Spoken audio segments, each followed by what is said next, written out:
السلام عليكم ورحمة الله وبركاته. يا هلا والله بالمتابعين وحياكم الله. اليوم نبي نسوي إيدام هندي. نذكر لكم الحين مقادير كلها. عندنا مسالة، بهارات المسالة، وعندنا كمون حب، وعندنا حلبة، عندنا فلفل أحمر حار، وزنجبيل بودرة، وثوم مبشور، وعندنا الزرشك. الزرشك نعطيكم معلومة بس أغلب الناس يحسبونه رمان، هذا مو برمان. الرمان بوسطه حب، والحب صعب أن الواحد يتخلص منه.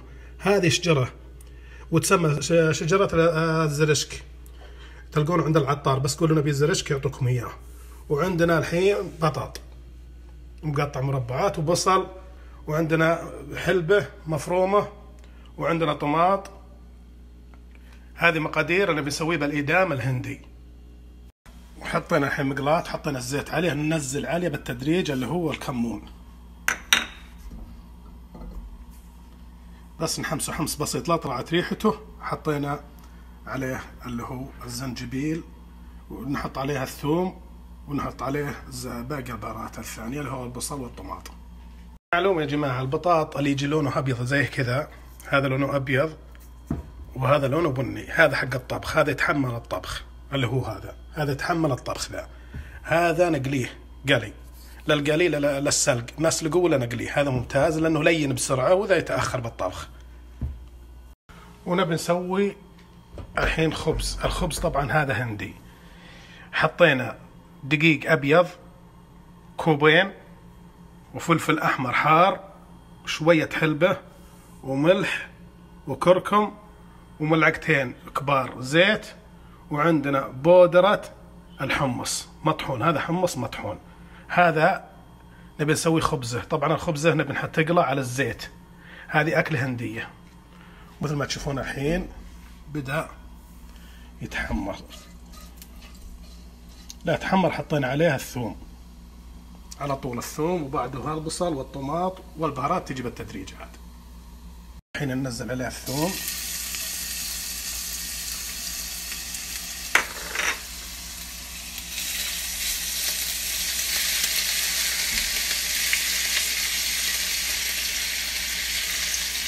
وبعده البصل. ما نخليه يتحمر زيادة اللي هو الثوم، لا تحمر زيادة احترق معنا وطلع ريحة شينه ومرارة، يصير مر. هذا البصل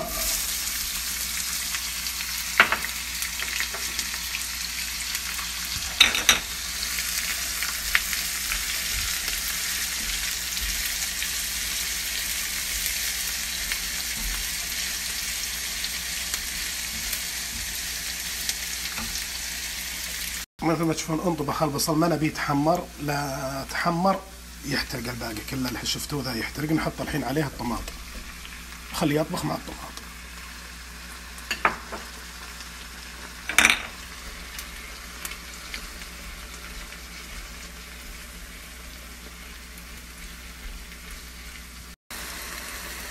نخليه يطبخ لما انه يطلع الماء من الطماطم.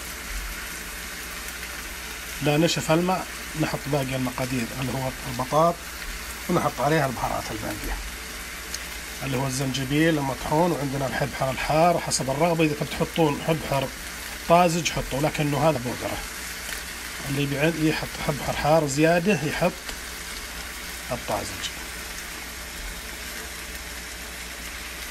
واللي بيخليه أحمر أكثر من كذا معجون طماط، يحط ملعقة كبيرة معجون طماط يطلع لونه أحمر.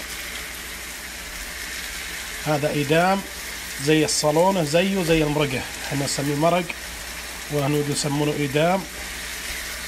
يعني كل بلد وله مسمى بالأشياء بتخصها. والحين نحط الحلب. هذه حلبة المفروض تنطحن بس ما قدرت أطحنها، ما عندي طحونة. وفلفل حار أحمر، تقدروا تستبدلونه بالطازج. وزنجبيل بودرة، هذا لازم زنجبيل بودرة، ما ينحط الطازج عليه. هذا الزرشك اللي يقولون له حب الرمان، بس مو بحب رمان، هذا نبتته تختلف. هذا عند العطارين، بس اطلبوا بهالاسم ذا ويجيكم.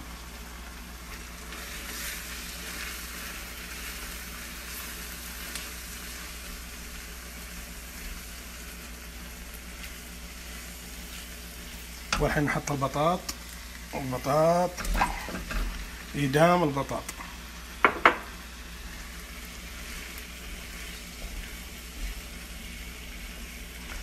ونحط عليه ماء، كاس ماء، ما نكثر الماء، كاس، هو أصله ثقيل ما يصلح مرقة يعني سائلة.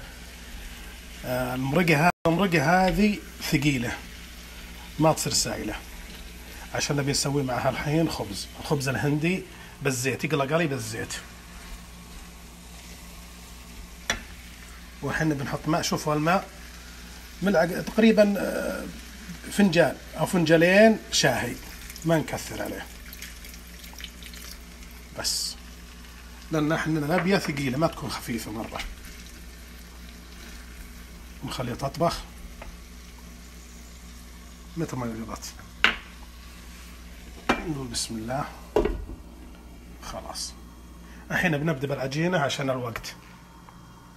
والمشكلة انه بغينا ننسى المسالة، بهارات المسالة هذه أهم شيء عاد بهالطبخة لما تطلع هندية. جرام مسالة،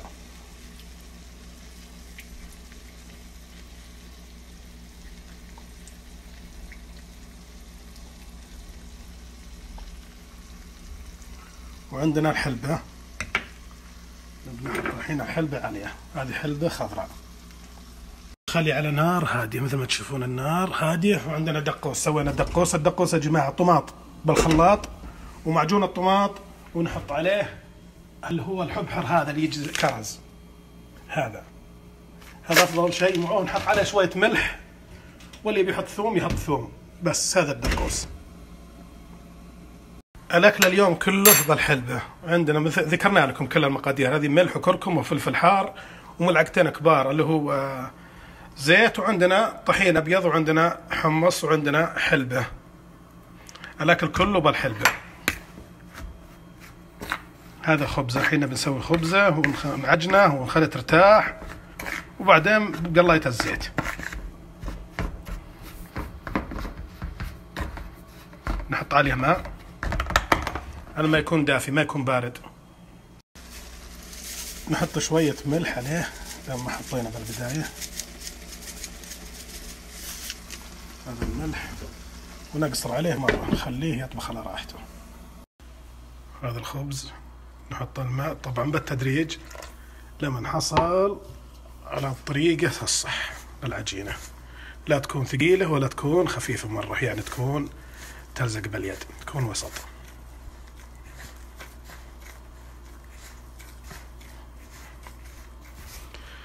نبي نعجنه الحين، نخلي التصوير شوي ونعجنه ونوريكم اياه عند التشكيل وعند من رايحه. لازم ترتاح 20 دقيقة ل 10 دقائق، لا ما في خمير ابد. حطينا الزيت مثل ما تشوفون العجينة، نخليها ترتاح 20 دقيقة تقريبا، 20 إلى 10 دقائق متى ما بغيتوا. اخبز وهي بدون خميرة، يعني ما تحتاج تطول. من فوق زيت ومن تحت زيت. 10 دقائق 20 دقيقة رايحة، بعدين نشكله ونخبزه. طلع تقريبا 5 حبات، إذا تبي تزيدون ضاعفوا الكمية بنفس المقادير. بهالطريقة هذه نضغط عليه كذا، الحين بالرايحة بهالطريقة ذي نخليها ترتاح 5 دقائق، بعدين نضغط عليه بالطريقة ذي. وعندنا الفرادة ولا باليد نفردها، اللي ما عنده فرادة باليد يسوي بكذا مع الأطراف لما أنها تصير دائرية، بعدين تنزل على الزيت ترتاح لين 5 دقائق، نغطيها بالفوطة عشان ما تنشف. والحين بنخبز لنا واحدة بهالطريقة ذي، نقدر نفرده بيدينا الثنتين عشان تكون دائرية. شوفوا شلون. بعدين مع الوسط نبدأ نمشي بهالطريقة هذه. والحين فردناها صارت مثل خبز الخمير بالضبط. شوف شلون. نرفعها الحين ونحطها بالزيت، بس بيد واحدة صعبة. خلينا نشوف الثانية. يلا مثل ما تشوفون نزلناها الحين على الشبكة على القلاية، وننزلها الحين بالزيت. الزيت إلى الحين ما احتمل، ما شاء الله. وملعقة نصب عليها الزيت من فوق الحار عشان تنفش معنا.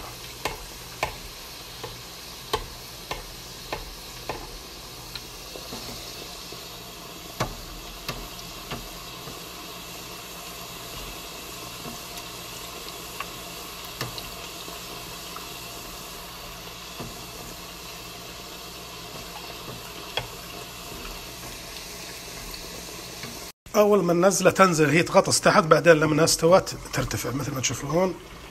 ما شاء الله تبارك الله.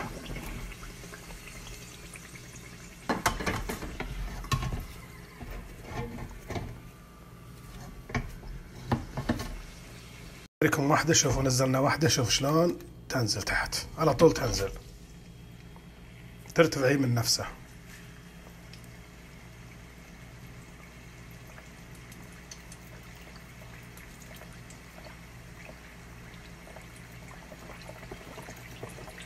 طلعت. وبالملعقة نشيل الزيت ونركب فوقه.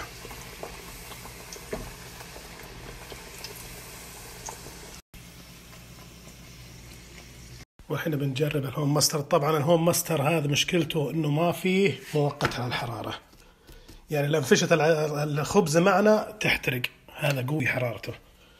لو يحطون له مؤقت كانت تطلع صح.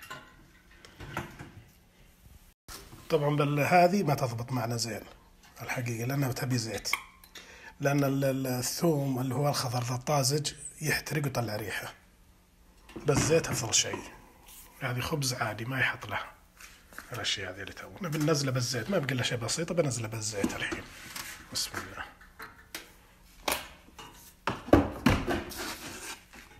شلته وحطيته بالزيت، شوفوا شلون خلى المغطسة، غطسناه تنفش على طول.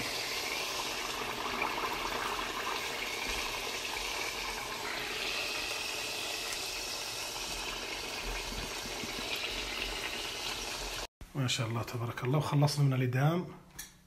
هذا المخلل اللي سويناه مع بعض أنا وياكم قبل يمكن شهر. هذا الصالونة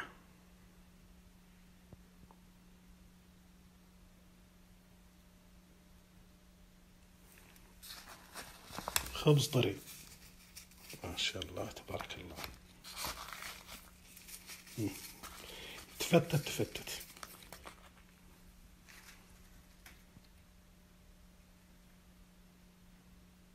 وبالعافية.